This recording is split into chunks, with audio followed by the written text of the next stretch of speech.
Hebreus capítulo 11, versículo 1.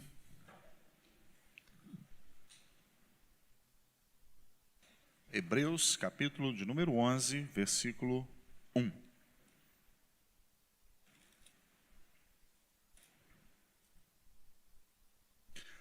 Ora, a fé é a certeza das coisas que se esperam, é a convicção de fatos que não se veem. Amém? Quando a gente fala de fé, a gente fala de uma expressão emuná. Emuná, ela vem de uma raiz, amã, crer. Quando a gente fala de crer e fala de fé, se fôssemos olhar à luz da nossa língua, da nossa gramática, eu dou fé, não, eu creio, dá uma ideia de sinônimo. Porém, todavia, entretanto, no original, essas duas palavras, elas são bem distintas, o crer e o ter fé. Eu quero dar alguns exemplos na introdução para que você me entenda. Exemplo, pressuponha-se que agora adentre alguém aqui ao templo, e essa pessoa vem, e de repente ela cai aqui. E então a gente vai socorrê-la. Alguém fala, pastor, pelo que eu percebo, um médico presente, examina e diz, olha, essa pessoa está desidratada, ela está desnutrida, e se não for feito nada, nos próximos 10, 15 minutos, ela irá a óbito. A pessoa ainda muito fraca, é dito a ela, olha, se você não se alimentar, se você não se hidratar, você vai morrer. Você crê nisso? E a pessoa fala, creio.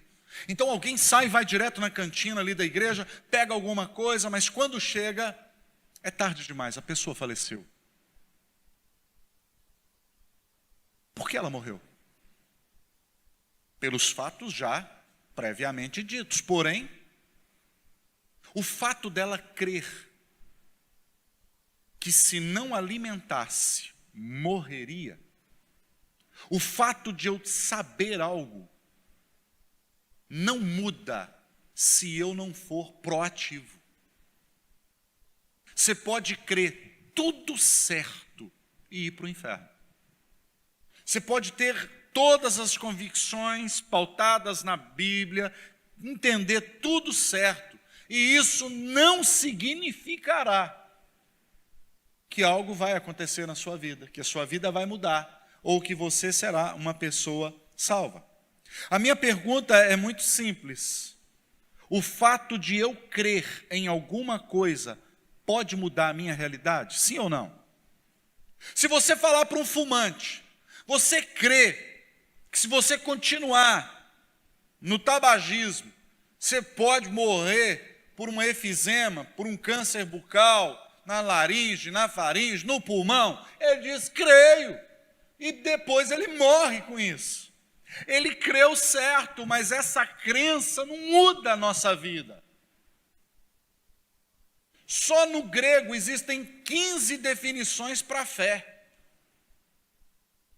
Então eu preciso entender o que a Bíblia de fato diz para mim acerca de como isso funciona. Seria como se eu tivesse uma moeda em minha mão, e o crer e a fé são duas faces de uma mesma moeda.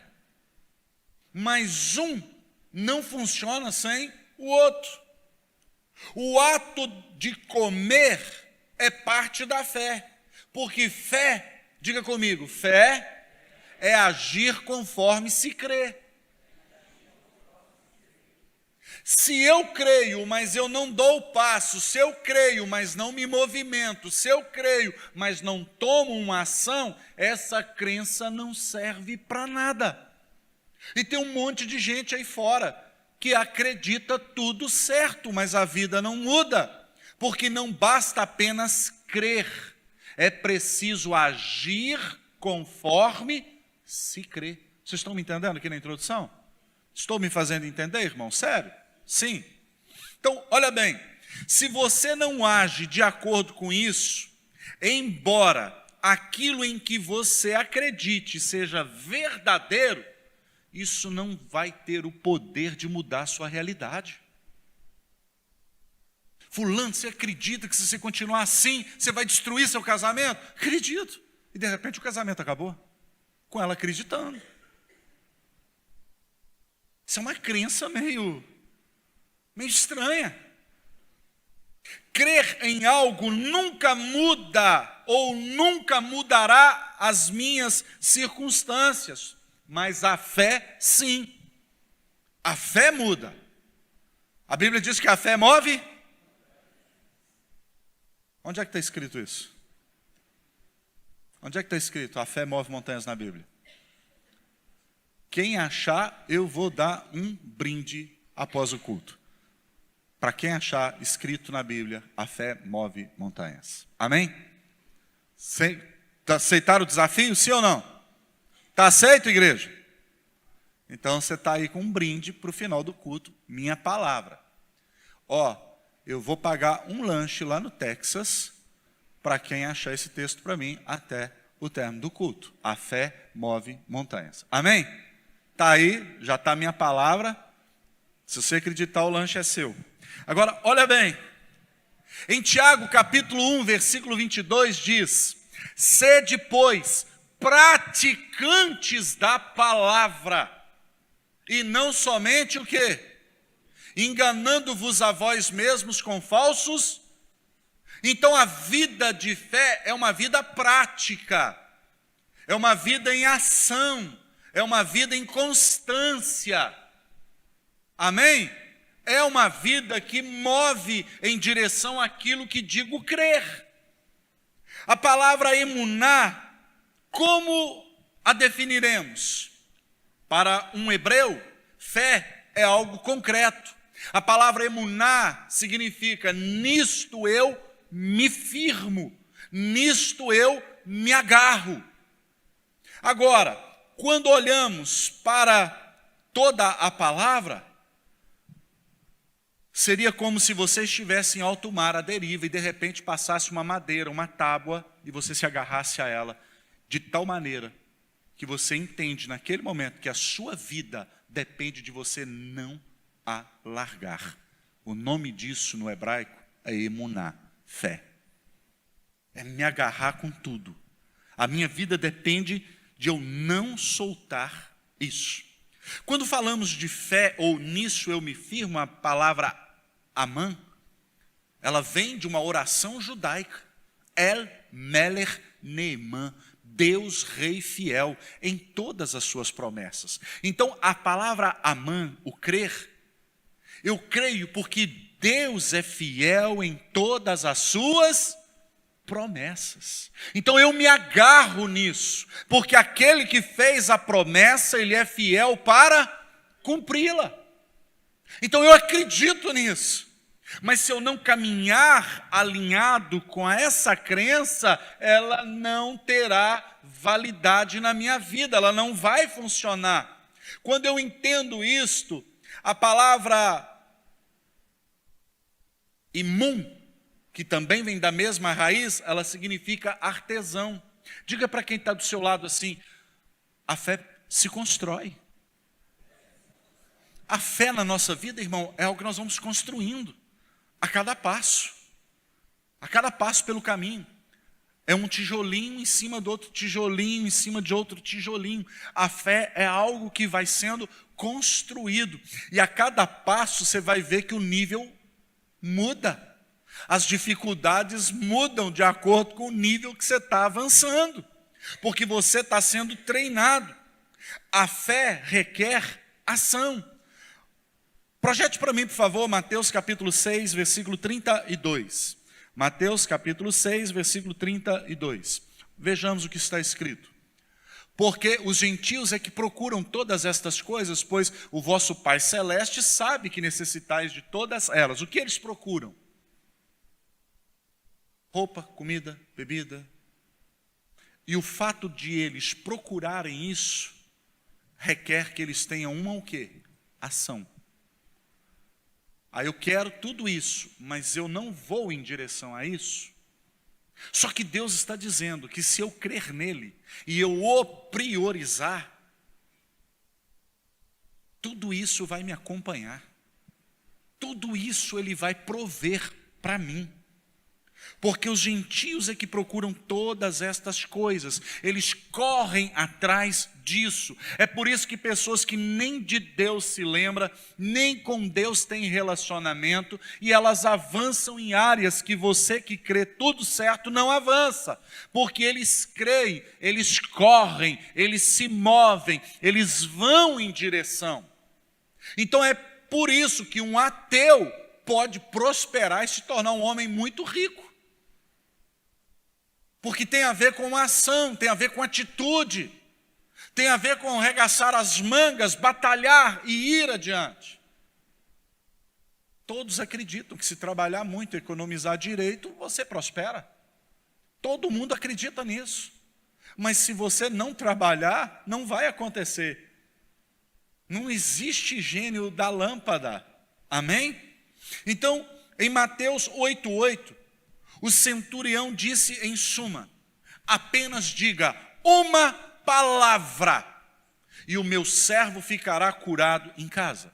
Porque aquele centurião, ele comandava 100 homens, e ele disse para Jesus: eu entendo sobre autoridade, porque eu sou uma autoridade. E se eu disser a este aqui, vai, ele vai. E se eu digo a este, fica, ele fica. Mas eu não sou digno que o Senhor vá à minha casa. Diga uma palavra e vai acontecer. E essa palavra no texto do grego é logos, significa a palavra de Deus em ação, em movimento. Você nunca verá algo acontecer sem uma ação, sem um movimento. Está dando para os irmãos me entender aqui, sim ou não? Logos significa a palavra em ação, é Deus em ação criando. A primeira vez que o Espírito Santo de Deus, o Ruach HaKodesh, é citado na Bíblia, no Antigo Testamento, ele está em movimento, em Gênesis 1:2. E o Espírito de Deus se movia. A palavra mover, merarefet, chocava. Para você entender, é o que a galinha faz com os ovos. Ela faz o quê? E depois vem o arrebento para a vida. É o dunamis, o poder explosivo de Deus, aquele poder que vai gerar vida. Então, a primeira vez que o Espírito Santo está sendo citado, ele está em movimento. Se você quer milagre de Deus na sua vida, está na hora de você começar a se movimentar em direção àquilo que você diz acreditar. Porque não adianta só você crer, você tem que agir, você tem que fazer. Não existe uma questão unilateral no milagre. Deus trabalha com a cooperação. Eu faço a minha parte e ele a dele. O anjo do Senhor acampa-se ao redor daqueles que o... Para que o anjo se acampe ao meu redor, qual é o primeiro princípio? Temer ao Senhor. Se eu não temer, não vai acontecer a proteção. Sempre, para todo milagre, tem uma condicional atrelada junto. Não vai acontecer sozinho. Qual foi a ação do centurião? Ir até Jesus. Porque se ele crê que Jesus, dando uma palavra, o servo dele fica curado, mas se ele ficar em casa, Jesus vai seguir a vida dele e o servo dele vai morrer. Não, eu acredito que Jesus pode, mas eu vou ficar aqui esperando. Não, eu acredito que se eu for lá, se eu batalhar, eu vou conseguir, mas eu vou sentar aqui e vamos ver as coisas acontecer. Não é assim. A Bíblia não ensina isso. Em Provérbios 6,6 diz: vai ter com a formiguinha, ó, preguiçoso, considera os seus caminhos de ser sábio. Ação, precisamos agir. Então, a atitude do centurião foi essa. Agora olha, vamos para essa tempestade aqui. Mateus 8, 23, 26, por favor. Mateus capítulo 8, do 23 ao 26, eu quero te explicar isso aqui. Olha bem. Então, entrando ele no barco, seus discípulos o seguiram. E eis que sobreveio no mar uma grande tempestade, de sorte que o barco era varrido pelas ondas. Entretanto, Jesus fazia o quê? Mas os discípulos vieram a acordá-lo e clamando: Senhor, salva-nos. Porque o quê? Que vão morrer aqui. Está ruim o negócio. Perguntou-lhe então Jesus: por que sois tímidos, homens de pequena fé? E levantando-se, repreendeu o vento e o mar e fez-se grande bonança. Agora, o que eu quero que você perceba aqui? Não havia calma até Jesus levantar e falar. Se Jesus levanta, mas não fala nada, o que ia acontecer? Tempestade continuaria. Falar é uma ação necessária para que o milagre ocorra. Porque só o fato de Jesus no barco não significa isenção de tempestade. Jesus no barco é a plena convicção de que ele não vai afundar. Mas Jesus está ensinando um princípio. Ele levanta e ele fala para a tempestade. Ele fala para o vento, ele fala para o mar, uma ação. Agora, volto a dizer o que já disse anteriormente aqui. Cuidado, porque é possível você estar no mesmo ambiente que Jesus e não ter relacionamento com ele. Porque Jesus estava no barco e os discípulos estavam tentando dar um jeito. Muitas vezes nós tentamos dar o nosso jeitinho. E muitas vezes a gente tenta dar os nossos pulos. Aí quando não dá certo nada, a gente diz, agora só Deus. Então Jesus estava lá. Ele se levantou, mas não apenas levantou, ele observou a tempestade, ele se levantou, ele agiu. Ele não somente repreendeu, ele repreendeu especificamente. Ele disse para o vento e ele disse para o mar. Jesus falou com a febre. O caso da sogra do Pedro. Você tem que ser específico.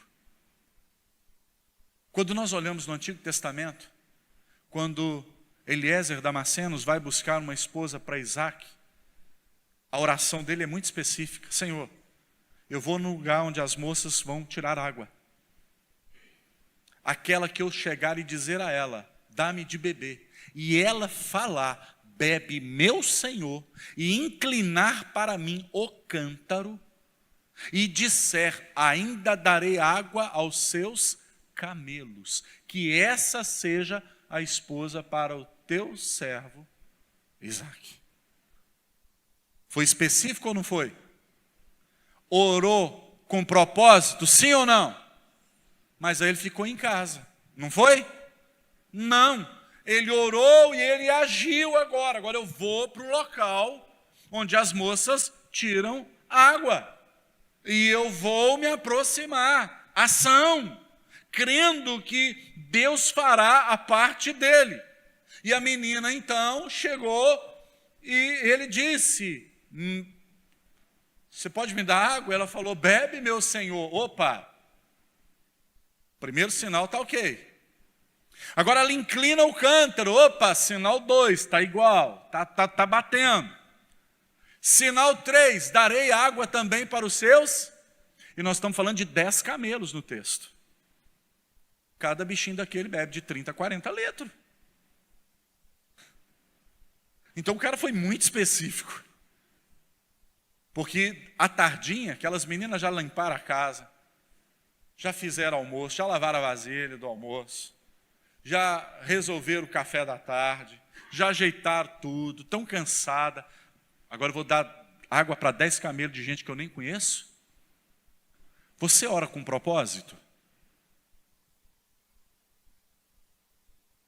Nós precisamos aprender a orar com propósito. E ir em direção a esse propósito. Porque aí não é só orar, é ir em direção àquilo que nós estamos orando. E é o que nós vemos aqui no texto, orar com propósito. Isso tudo que eu te falei está lá em Gênesis 24, 14, do 18 ao 20. Está essa história lá. Jesus estava falando sobre a ação e não sobre a fé deles. Versículo 26, lá de Mateus. Por que sois tímidos?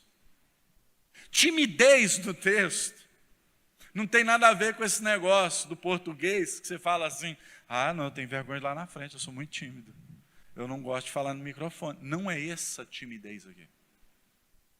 É só se lembrar do estudo que nós ministramos aqui sobre Gideão, com aqueles 32 mil, que caiu para 10 mil, que caiu para 300. Mas para chegar nos 300, tem uma aguinha ali, ó.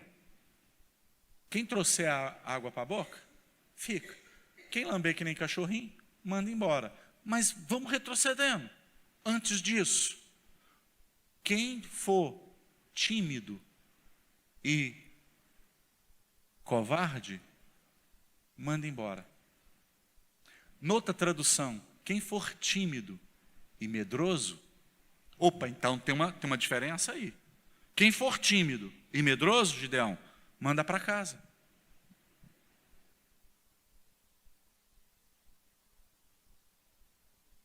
Porque você já fez alguma coisa, mas com medo? O medo te impediu de fazer? Você estava com medo, mas foi lá. Você estava com medo, mas arriscou. Então que Deus arranque todos os tímidos da sua vida. Porque tímido é aquele que vai te abandonar no campo da batalha. Medroso, medo, todo mundo tem. Mas não é porque eu estou com medo que eu vou deixar de fazer. Voltando aqui para o texto, o que Jesus estava dizendo é, emunaterren, não tendes fé. O texto da Septuaginta, ele vai me remeter a Jesus dizendo, vocês são hebreus, ivrit. O que significa? Ei, vocês são aqueles que começam e que terminam. Porque a primeira pessoa no Antigo Testamento a ser chamado de hebreu foi Abraão. Abraão, o ivrit, o hebreu. Por quê? Ele é o atravessador, ou seja, Abraão é um tipo de homem que ele sai de um ponto e ele não morre no meio da estrada, ele não para na beira do caminho, ele chega onde ele tem que chegar.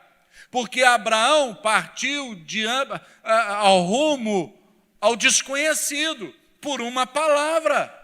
E disse Deus a Abraão, sai da tua terra e da tua parentela e vá para uma terra que eu vou mostrar para você. Deus até então não disse sobre questões geográficas. E a expressão hebraica foi lerá. Então a primeira ação não foi sair para fora, foi sair para dentro de si mesmo. Isso está dentro da midrash hebraica, história hebraica. A palavra lerá no texto hebraico significa vá para dentro de você. Sai por ti, vá por você, faça por você. Porque às vezes a gente vive fazendo pelos outros. Você faz pelo seu pai, pela sua mãe, pelo seu sogro, pela sua sogra, pelo seu tio, pelo vizinho. Quando é que você vai começar a fazer por você? Não estou falando que você tem que ser egoísta. Eu não estou falando que você tem que ser uma pessoa que só pensa no próprio umbigo. Não é só no meu umbigo que eu vou pensar. Não é isso que eu estou dizendo. Mas o que Deus está dizendo, Abraão, a primeira saída sua é para dentro de você, uma introspecção.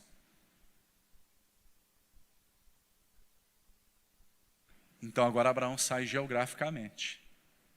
Em Gênesis 17, tem uma expressão no versículo 1 do hebraico, Ithaler lefanai.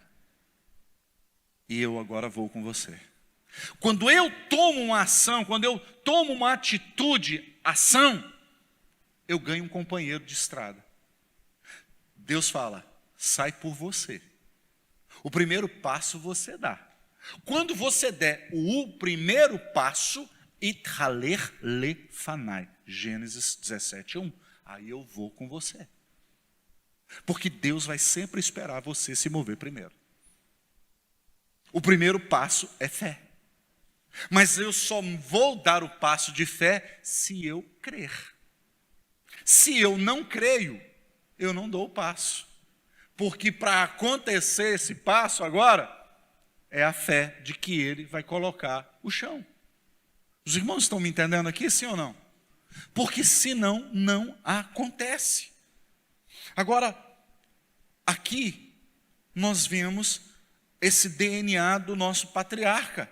Fé não é apenas crer em algo, é agir de acordo com aquilo que você diz crer. Embora ele tivesse isso já nele, Paulo declara que, embora o menino, sendo herdeiro de tudo, continua debaixo de tutores. Gálatas 4, versículo 1 e 2. Eu posso ser dono de tudo, mas enquanto eu for menino, eu não vou tomar posse. Eu vou ter que ter um guardião legal. Eu vou ter que ter um tutor. Eu sou dono de tudo isso aqui, a propriedade, dinheiro no banco, mas eu não tenho autoridade para movimentar nada, porque eu ainda continuo menino. Paulo, em outros textos, vai dizer sobre essa questão. Porque ainda sois menino. Paulo vai dizer, quando eu era menino, eu falava, eu discorria como menino. Eu agia como menino. Mas agora que eu me tornei homem, abandonei as coisas comuns de menino. Você pensa, pessoa 20, 30 anos na fé, continua menino ainda, na fé? Não se move, não vai em direção àquilo que diz crer? Marcos capítulo 2, do 1 ao 12, eu vou sintetizar. Aqueles homens pegam um paralítico, põem numa maca e vão até uma casa onde Jesus estava.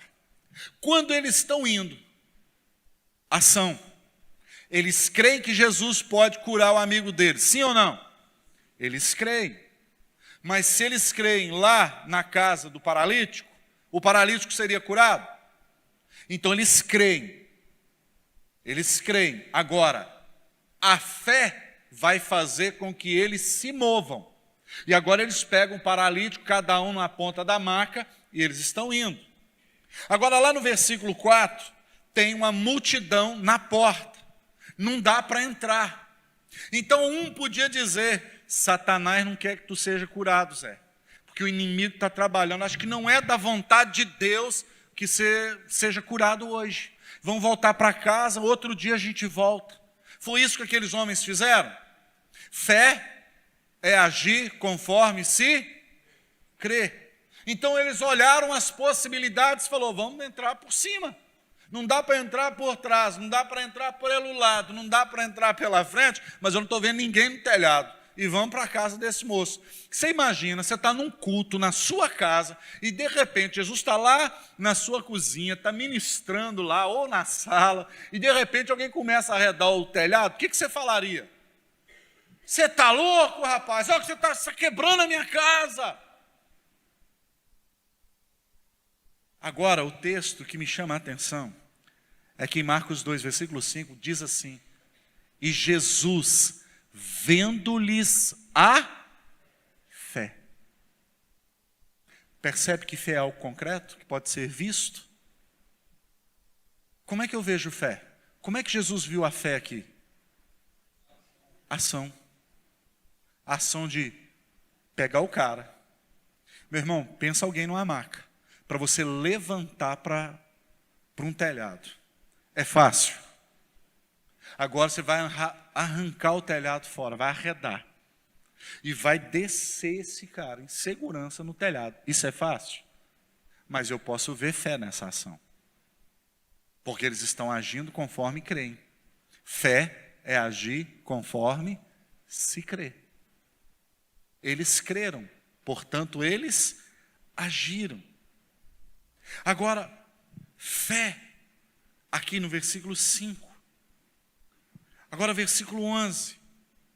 Levante-se. Foi o que Jesus vai falar para o homem. Olha lá.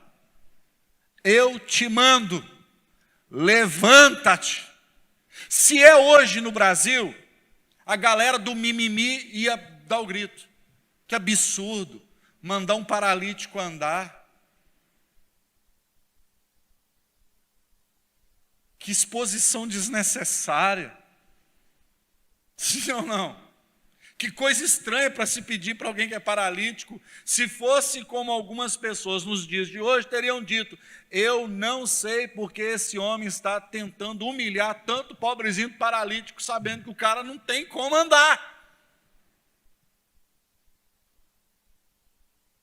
Que humilhação, hein? Pensa, você chega na beira da cama, tetraplégico, você vira para ele e fala assim, levanta e anda aí, rapaz, vamos dar umas voltas. Quem está em volta fala o quê? Que absurdo, hein? Essa é a geração que nós estamos vivendo nela. O paralítico podia dizer, não sei por que eu fui deixar vocês me trazer aqui. Mas Jesus diz, eu te mando. Levanta. Levantar é o quê? Vamos ver se vocês estão comigo. Levantar é o quê? Uma ação.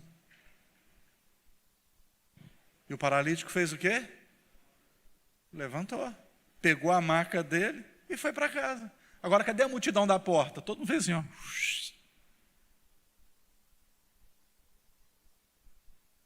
Se aqueles homens não têm uma atitude, aquele homem morreria paralítico.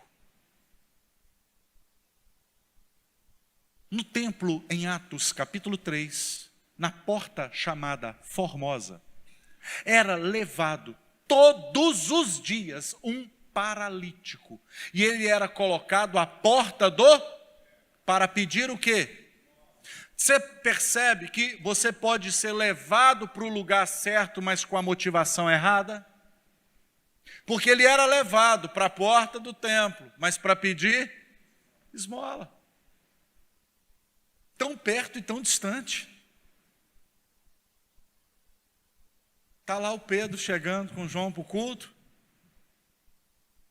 Dá uma esmola. Pedro fitando nele os olhos. O cara falou, opa, vai sair alguma coisa hoje aqui. Não tenho ouro, não tenho prata. Mas o que eu tenho, isso eu te levanta. Levantar é o quê? Pedro creu, sim ou não? Mediante a crença, ele ativou pela fé. Levanta. E o homem fez o quê? Levantou. Mas o texto diz que Pedro, tomando-o pela mão, começou a ajudar ele a dar os primeiros passos. Porque alguém que há muito tempo não anda, ou se por um tempo na vida, ou desde a infância, para dar os primeiros passos, precisa-se de quê? De ajuda. Mas depois que o cara tomou o gosto, o texto diz que ele entrou no templo saltando, pulando. Então, entenda, fé é agir conforme se crê. Se eu creio, eu vou levar, vou arrancar o telhado e vou descer esse moço, porque eu creio. E a fé me fará fazer todas essas coisas. A fé precisa de tempo para crescer. Em Romanos 10, 17 diz, ora, a fé vem pelo e ouvir a pregação da palavra de Deus. É pelo ouvido que a fé entra, é pelo ouvido que a fé chega. Por isso, sem fé, é impossível. É sem crer? Está escrito? Sem fé. É impossível agradar a Deus. Por quê? Importa que aqueles que se aproximam dele entendam que ele é galardoador, ele dá presentes, ele premia aqueles que o buscam. Porque dizia, se apenas eu tocar as suas vestes, ficarei curada. A mulher do fluxo, Marcos 5, 28. Ela creu que se tocasse, ela seria o quê? Mas se ela crê e não vai para tocar a ação, ela continuaria imunda e morreria no seu fluxo de sangue.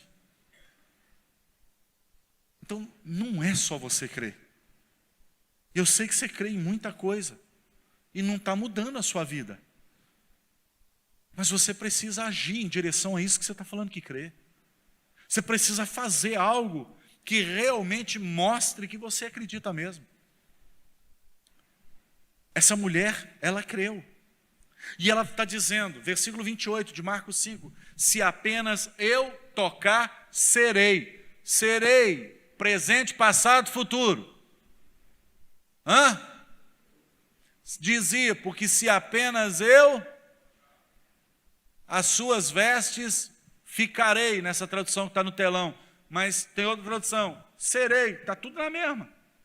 Futuro. Por que futuro? Lamentações 3:21, quero trazer à memória aquilo que me pode dar. Ela não é a primeira pessoa que vai tocar Jesus e ser curada. Se você retroceder no Evangelho de Marcos, a esse capítulo, você vai ver que outras pessoas também tocaram nele e foram curadas. A fé vem pelo... Rapaz, Jesus passou ali na praça outro dia, o cara estava leproso, tocou nele, o cara ficou limpo, curado na hora. Rapaz, olha, outra pessoa foi lá, tocou nele e aconteceu isso, e aconteceu aquilo, porque o Evangelho de João declara, se fosse relatado todos os milagres que Jesus realizou, todos os livros do mundo não caberia. Você imagina quanta coisa ele fez que nós não vamos ficar sabendo. Mas aquela mulher, pelo que ela ouviu, gerou nela uma crença. E ela ativou isso pela fé. E ela foi. Agora olha bem. O que Jesus vai dizer? Alguém me tocou. Pedro, Senhor, o senhor está de brincadeira, né? Tem uma multidão aqui. Não, Pedro. Tem uma multidão me esbarrando. Esbarrar é uma coisa, irmão. Tocar é outra. Tem muitas pessoas que vêm à igreja, elas esbarram em Jesus. Você já viu esse ditado, essa gíria popular? Eu esbarrei com fulano lá na praça hoje. Nós nos esbarramos lá. Isso é uma gíria. Tem muita gente esbarrando em Jesus. Quantos estão realmente tocando? Quantos de fato o tocam? Aqui que está o segredo. Tocar. A lei dizia em Levítico capítulo 15, se tocar um imundo, morte por apedrejamento. Vai morrer. Vai morrer. Mas em Números 15 diz que se alguém tocar no tzitzit, o que é tzitzit? Tzitzit é aquela franja que os judeus usam. Você já viu em alguns filmes, tem aquelas cordinhas assim. São 8 cordinhas e 5 nós nelas. 8 e 5 são quanto? Quanto é 8 mais 5, gente? 13. A palavra tzitzit no hebraico é 600. Quantos são os mandamentos? 613. Então, todo judeu, quando ele olha para aquelas franjas dos seus lados, ele entende, ele lembra, ele põe, ele usa para ele se lembrar. Eu preciso cumprir os mandamentos. Só que essa expressão está lá no livro de Malaquias. Só que você não vê isso no português. Lá aparece a palavra asa, mas no hebraico está escrito tzitzit. A expressão é kanaf. A palavra kanaf, asa, extremidade, borda, ponta do casaco. Quando aquela mulher vai entre a multidão e toca na orla, na nossa tradução, ela toca no kanaf, debaixo da asa dele, no tzitzit, nessa franja, que representam os mandamentos. Jesus parou na hora, opa, alguém me tocou. Porque de mim saiu poder, virtude, noutra tradução. A mulher cônscia do que nela ocorrera, não se conteve. Eu toquei. Jesus disse, mulher, grande é a tua crença. Amém? Foi isso ou não foi? Grande é a tua? Gadol emuná. Grande. Isha gadol emuná. Mulher, grande é a sua fé. Fé de quê? De tocar? Não, gente. Não. Porque lá em Números diz que quem tocar debaixo das asas do Mashiach, do Messias, vai ser curado. Porque em Malaquias diz que quem tocar debaixo das asas dele vai ser curado. De quem? Do Mashiach, do Messias. Quando Jesus diz, Ishá, mulher, Gadol emuná, grande é a tua fé. O que ele estava dizendo? Mulher, grande é a sua fé de crer. Grande é a sua fé de crer que eu sou aquele de quem falaram os profetas. Porque debaixo das asas do Messias tem cura. Você entende o Salmo 91 agora? O que habita o esconderijo do Onipotente? O que habita o esconderijo do Altíssimo? Porque debaixo das suas asas. Por que Jesus falou em Mateus 23, Jerusalém, Jerusalém, que mata os profetas e apedreja aqueles a quem eu tenho enviado? Quantas vezes eu quis te juntar debaixo das minhas, como a galinha junta os teus pintinhos, e tu não quiseste. Você entende? Debaixo das asas dele tem cura, debaixo das asas dele tem milagre. Se você crer e, pela fé, tocar, o milagre vai acontecer. É isso que essa mulher entendeu. Ela creu que as profecias apontavam para Jesus, e o fato dela crer somente, ela não teria o seu problema sanado, mas quando ela agiu em direção àquilo que ela acreditava, e ela faz isso pela fé, o milagre aconteceu. É assim que Deus age. Ela também conhecia a profecia de Miqueias 4:2, ele traz cura debaixo do seu tzitzit, lá, asa, palavra kanaf, no hebraico. Ele traz cura.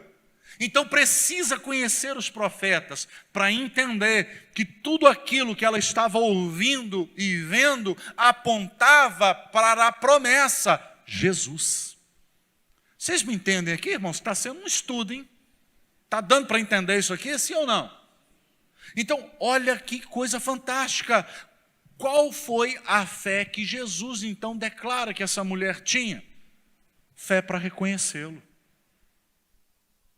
Fé para reconhecer que ele era de quem os profetas falaram. Grande é a sua fé, mulher, de crer que eu sou aquele de quem os profetas falaram. Porque debaixo das asas dele tem cura. Isso já era verdade antes mesmo dela tocar.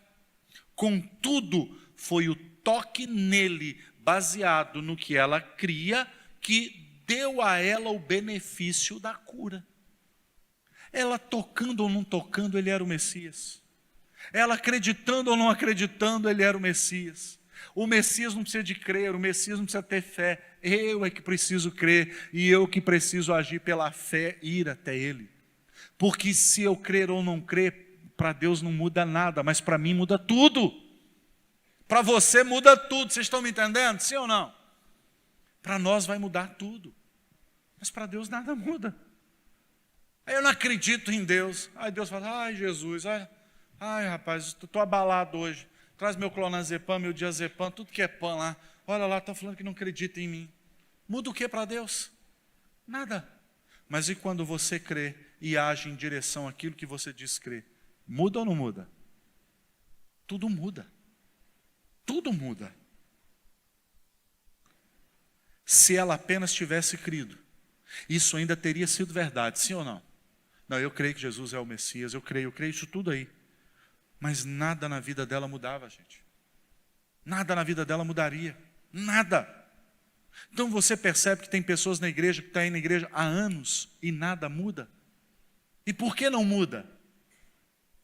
Porque só crer não funciona. Você tem que agir de acordo com aquilo que você crê. O nome disso? Fé. Fé é agir conforme se crê. Não use a fé apenas como um acessório. Não se pode avaliar a validade de um casamento apenas pelos primeiros anos. Por quê? Porque se leva tempo para crescer junto. Para crescer junto leva tempo. E muito tempo. É um passo de cada vez. E como diz em Gênesis, é no passo do gado, no caminhar de uma criança. Em 1 Timóteo 6,12, combate o bom combate da fé, toma posse da vida eterna, para a qual também foste chamado, e de que fizeste a boa confissão perante muitas testemunhas. Ou seja, combate o bom combate da fé. Se a posse é tomada pela fé. Creia.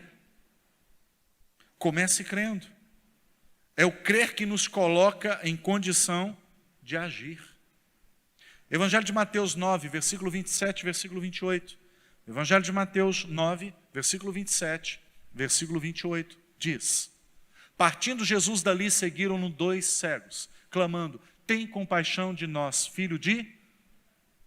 Aqui, nos evangelhos sinóticos, você vê 2. Mas no evangelho de Marcos, capítulo 10, a partir ali do versículo 46, 47, 48, o Bartimeu, só o nome dele é citado. Bartimeu, Bar, filho, Timai, da vergonha. Esse é o significado. O filho da vergonha. Na cultura judaica, se crê que quando um filho nasce deficiente, é por algo que um pecado que o pai cometeu. Vê o exemplo disso? Evangelho de João, capítulo 9, versículo 2 diz: Senhor, quem pecou para que este nascesse cego? Ele ou seus pais? Qual foi a resposta de Jesus? Nem ele e nem os seus pais, mas para que se manifestasse nele o quê? A glória de Deus. Pensa comigo, a cultura então diz que eles acreditavam que um filho deficiente era resultado de quê? De pecado do pai, ou dele mesmo. Essa era uma crença no judaísmo. E para muita gente ainda é assim. Está vendo lá? Nasceu com problema, isso aí é mão de Deus. Deixa de bobagem, meu irmão. Olha o que a Bíblia está falando. Não tem nada disso. Mas perceba, o Bartimeu está sendo citado. Por quê? Bartimeu creu que Jesus podia curar, sim ou não? Mas ele ficou sentado na beira do caminho, foi ou não foi? Ele foi proativo. Ele se levantou. Ele falou: em Jericó não vou porque não vai dar. Mas ele vai passar por aqui. E quando ele passar, eu vou agir conforme aquilo que eu creio. Essa ação pela fé. Então, quando ele está ouvindo, porque ele era cego, mas não era surdo, ouvindo o tropel da multidão, pôs-se de pé lá e começou a gritar: Yeshua ben David, Haneni, Jesus, filho de Davi, tem misericórdia de... E as pessoas começaram a repreendê-lo, dizendo: cala a boca. Agora, pensa comigo, digam em alto e em bom som: Jesus cura, sim ou não? Sim. A multidão que estava seguindo Jesus sabia que ele curava, sim ou não? Sim. Por que estão mandando o cego calar a boca?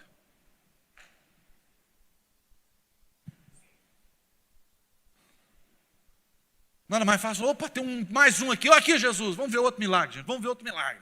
Não era, não? Eu quero dizer para você que, infelizmente, no grupo das pessoas que seguem Jesus, tem aqueles que vão falar: cala a boca. No grupo das pessoas que seguem Jesus, vão ter aqueles que vão fazer de tudo para você desistir. No grupo das pessoas que seguem Jesus, terão aqueles que vão falar: não perturba o mestre. Mas glória a Deus que no grupo das pessoas que seguem a Jesus também tem aqueles que vão te dizer: levanta, tem bom ânimo, Ele te chama. De que grupo você faz parte? Daqueles que mandam as pessoas calarem a boca, que tentam sufocar todo mundo, ou daqueles que diz: tem bom ânimo, Ele te chama? Bartimeu agiu conforme ele creu. Agiu conforme creu. Quer um conselho? Seja surdo para quem está tentando fazer você parar. Seja surdo para as pessoas que estão dizendo para você: desiste, isso não tem jeito. Abandona. Vira a folha. Muda a página. Vira o disco. Seja surdo para quem está tentando fazer você parar. Não faça isso. Não foi o que nós vemos com Bartimeu. O que foi que fizeram? Eles o seguiram. Seguir é uma ação, sim ou não? Aproximar é uma ação, sim ou não? Credes que eu posso fazer isso? Responderam-lhe, sim, Senhor. Cremos. Nós cremos. Ele perguntou se eles criam, mas ele lhes disse, segundo a fé que tiveram. Versículo 29, Mateus 9, 29. Vocês creem? Eles falaram, cremos. Cremos sim. Aí qual foi a resposta de Jesus? Segundo a vossa fé. Faça-se conforme a vossa. Qual foi a pergunta? Está nos versículos anteriores, gente. Vocês creem? O que os meninos falaram? Cremos. Cremos. Depois do milagre, o que Jesus disse? Seja então conforme a vossa. Lhe tocou os olhos, dizendo, faça-se vos conforme a vossa crença. Não é fé. Porque nós já vimos a diferença. Eles acreditavam. Mas nós vamos entender mais um pouco sobre isso daqui a já. Em Mateus 14, do 25 ao 31, pegando ali o versículo 30, se você olhar para as circunstâncias, elas lhe trarão medo. Se você olhar para a palavra de Deus, andará por sobre as águas. Jesus estava enfrentando as mesmas circunstâncias que Pedro. Porém, Jesus não afundou. Pedro sim. Por quê? Perda de foco. Às vezes a gente para de olhar para Jesus e a gente começa a olhar para o mar, a gente começa a olhar para o vento. Às vezes a gente para de olhar para Jesus e a gente começa a olhar para as pessoas, para olhar para as decepções. E ao invés de você continuar mirando em Jesus, você começa a mirar nos outros. E aí automaticamente você vai afundar. A tempestade estava igual para todo mundo. E Jesus estava fazendo o quê? Na boa, tranquilo. Na outra tempestade, Jesus vinha fazendo o quê? Andando. No caso aqui, o Pedrão está andando. Mas está olhando para Jesus. Imagina a cara dos outros 11 lá no barco. Caraca, o Pedrão está andando, rapaz. Pedro, isso é perigoso, hein? Cuidado, Pedro, olha a onda. Aí o Pedro falou assim, rapaz, tem onda mesmo aqui, isso aqui que eu estou fazendo é muito perigoso. E aí ele começou a afundar, o negócio começou a apertar. Senhor, socorra-me. Jesus falou que ele era um homem de quê? Homem de pequena fé. Mas voltou andando com Jesus, porque Jesus não pegou Pedro no colo não, irmãos. Jesus segurou na mãozinha dele e falou, bora Pedro, para o barco. Que privilégio, hein? Você imagina? Você conhece a história de mais alguém que andou sobre o mar como Pedro? Quem sai da zona de conforto vai contar a história de si mesmo. Quem fica no barco vai contar a história dos outros. Você quer contar a história de quem nessa noite? Precisamos sair de zonas limitantes. Quanto mais você olhar para as circunstâncias, mais você vai afundar. Quanto mais você olha para a onda, para o mar, mais rápido você afunda. Você não nega a existência delas, não é isso que eu estou dizendo. Faz de conta que não tem problema, não. O mar está lá e ele está revolto. Os ventos são contrários e fortes, mas eu não darei autoridades a eles sobre mim. Isso eu não vou fazer. Eles não vão ditar o resultado final. Versículo 31. O que ele poderia fazer, então, se ele tivesse uma grande fé? Porque aqui Jesus falou, homem de pequena fé. Você imagina se esse moço tivesse uma fé grande, então. Com a pequena fé, o cara andou sobre o mar, gente. E se a fé fosse grande, aí ele voava. Ele voltava voando para o barco. Ele dava uns voos legais por cima das nuvens. Então nós precisamos aprender muito mais sobre fé. Por isso é importante saber que mesmo conhecendo a palavra de Deus, sua vontade e poder, ainda assim fracassar. É possível, a gente conhece a palavra, a gente conhece Deus, a gente sabe tudo, as promessas, e ainda assim a gente fracassa. Porque fé é agir conforme se crê. Se eu não agir de acordo com aquilo que eu acredito, poderei afundar. 2 Coríntios 4,18. Projeta para mim, por favor. 2 Coríntios 4, versículo 18. Não atentando nós nas coisas que se veem, mas nas que não se veem, porque as que se veem são temporais, e as que não se veem são... Então, não se deixe guiar por aquilo que você vê. Nós estamos no deserto. O deserto tem muita miragem. Às vezes a nossa visão vai nos trair. Não preste atenção. Não se distraia. Não preste atenção naquilo que o inimigo está dizendo. Gênesis 3. Eva parou e deu atenção para o encardido. Perder o jardim. Nós não negamos as circunstâncias, mas fazemos o possível para que ela não nos afete de forma negativa. O problema está aí? Está. É difícil? É. Mas maior que os problemas e que as minhas circunstâncias é o Deus que eu sirvo. Deus está acima de tudo. A fé é persistente. A mulher deixou sua região e veio até Jesus gritando. Mateus 15, 22. Senhor, filho de Davi, tem misericórdia de mim. Provavelmente ela ouviu a respeito de Jesus. A fé vem pelo? Ela creu, caso contrário, jamais teria saído da sua região. A mulher Ciro Fenício, um povo nariz em pé. Jesus nunca tentou e quis humilhar aquela mulher, mas ele estava disposto a prová-la. Até que ponto ela estava disposta a se humilhar para conquistar aquilo que queria. Não é lícito pegar o pão dos filhos e dar aos cachorrinhos. Olha que resposta fantástica dessa mulher. Mas pelo menos os cachorrinhos comem das migalhas que caem da mesa do seu Senhor. A filha dela estava endemoniada em casa. A fé vem pelo? Fé é agir conforme? Ela creu, saiu de casa e foi até Jesus. As pessoas querem um milagre, mas não querem se mover em direção a ele.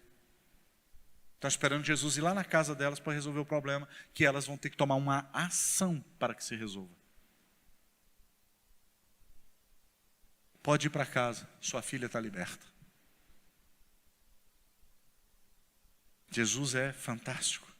Embora ela não tenha dito isso ele não tenha dito isso para desencorajá-la, mas para provar a sua fé. Você realmente tem fé, meu irmão? Você tem fé? Você realmente crê nisso? Ou está apenas jogando conversa fora? Você crê mesmo que Jesus pode? Ou você fala que crê, que tal, que tem fé, para não ficar mal com a galera? Você fala que é isso tudo aí, mas lá no fundo você não acredita em nada do que você está falando. Você prega, mas nem você acredita no que você está pregando. Você realmente crê? Você está falando apenas para ouvir a sua própria voz?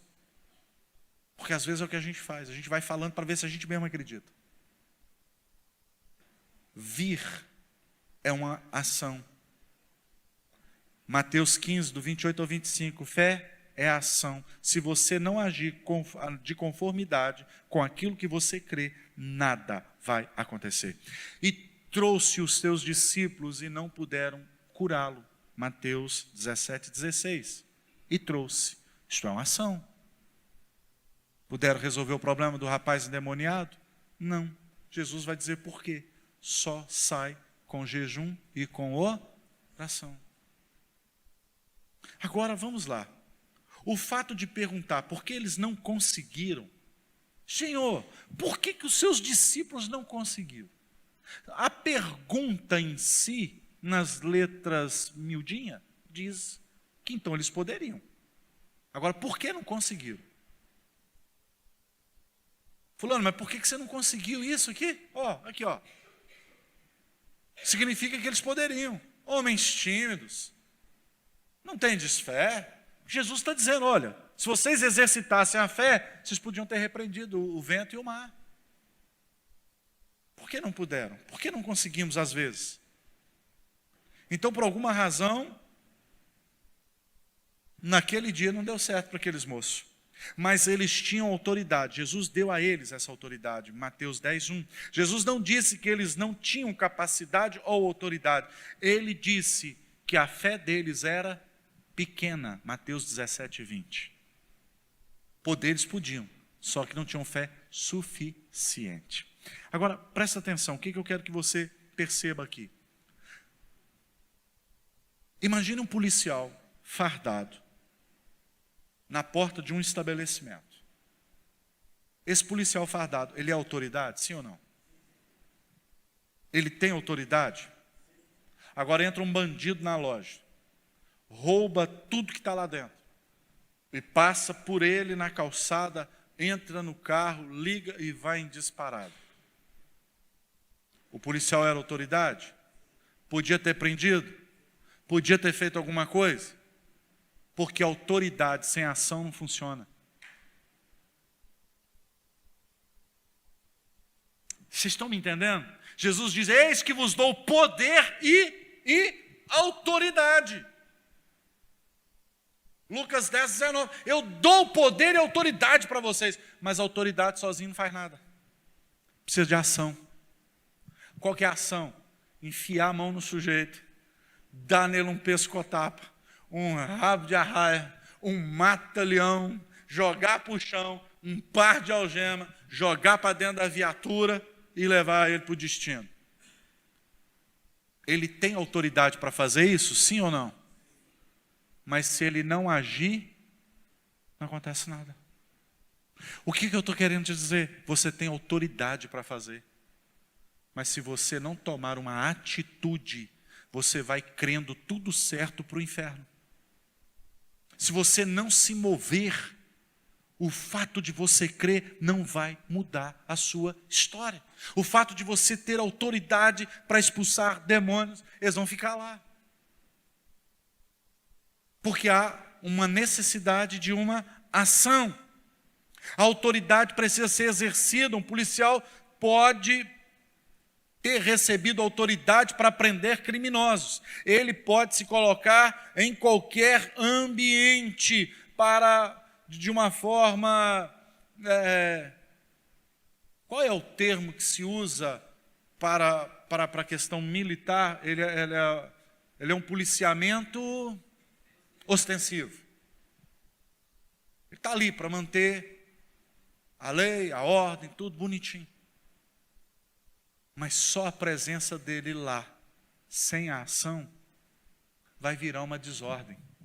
Vocês me entendem, sim ou não? Autoridade sozinha não prende ninguém. Mateus 21:21.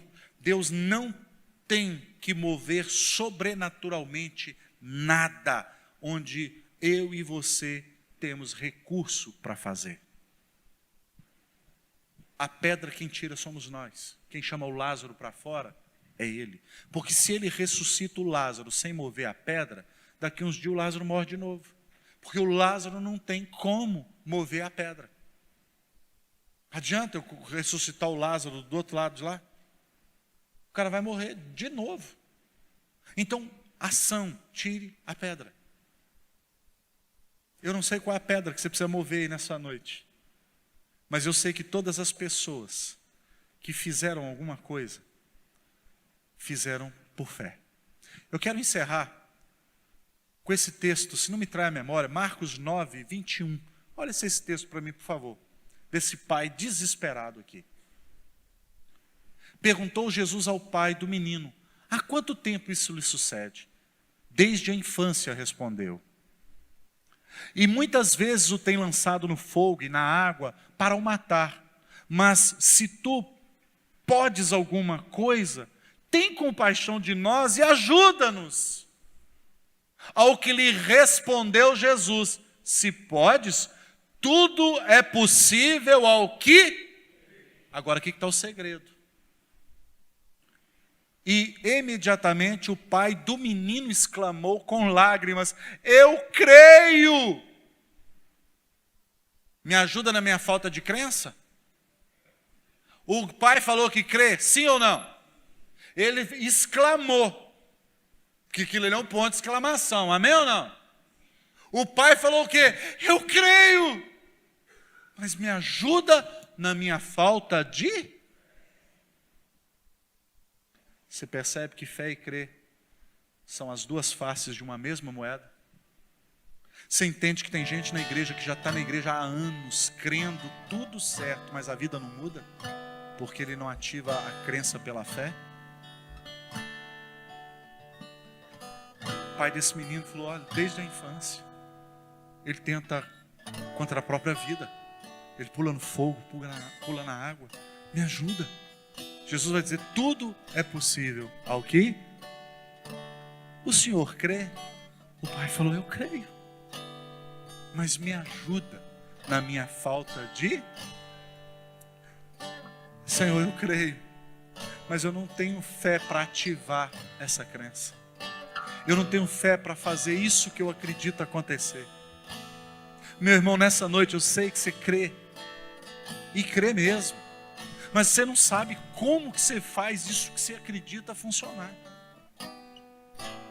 Eu creio nisso tudo que o pastor falou. Eu creio que Jesus pode curar. Eu creio que Ele pode restaurar minha casa. Eu creio que Ele restaura o meu casamento. Eu creio que Ele restaura a minha saúde. Eu creio, mas eu não sei como fazer isso que eu estou acreditando funcionar. Aí é a hora de você fazer o que esse pai fez. Me ajuda na minha falta de... Não é na minha falta de acreditar. Porque aqui, irmãos, todo mundo que está aqui dentro, quem está me acompanhando pelas redes sociais, todo mundo crê. Eu creio. Você crê que Jesus é filho de Deus? Eu creio. Você crê que Jesus cura? Creio. Mas vai morrer doente. Eu creio. E coisas que poderiam ser resolvidas pela fé. O nosso problema é que nós estamos virando uma sociedade muito...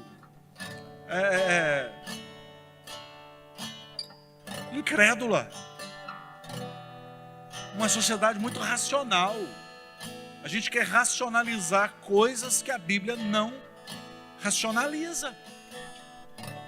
A gente acha que tudo é normal. Não, tem coisa que não é normal. Jesus foi quem disse, Novo Testamento, palavra dele, li agora: a casta de demônio, que só sai por meio do jejum e da oração. Tem coisa que você vai pagar um preço, você vai ter que orar. Você vai ter que ir em direção àquilo que você está dizendo que você acredita. Não, eu creio, mas não muda. Eu creio, mas não funciona. Senhor, me ajuda. Ativa a minha fé, para que isso tudo que eu acredito aconteça na minha vida, na minha casa, na minha família. Eu espero que essa palavra prospere no seu coração e que você medite bem nela. Porque eu sei que você que está aqui nessa noite, você crê. Eu sei que você acredita. E eu sei que mesmo acreditando não está acontecendo. Então está na hora de você falar para Jesus: me ajuda na minha falta de fé, não na minha falta de crença. Porque você quer ver um exemplo para eu encerrar? Você crê que Jesus cura? Você crê que Jesus liberta? Você crê que Jesus pode pegar um casamento destruído, uma família toda, pai, mãe, prole, todo mundo arrebentado, e reedificar essa casa, essa família, e fazer dela uma família modelo e exemplar? Você crê nisso? Então a gente já está no caminho. O primeiro passo é esse, é crer. Que bom que você já crê. Agora a fé é que vai fazer isso aí que você crê acontecer. Amém? Vamos ficar de pé, vamos adorar o Senhor?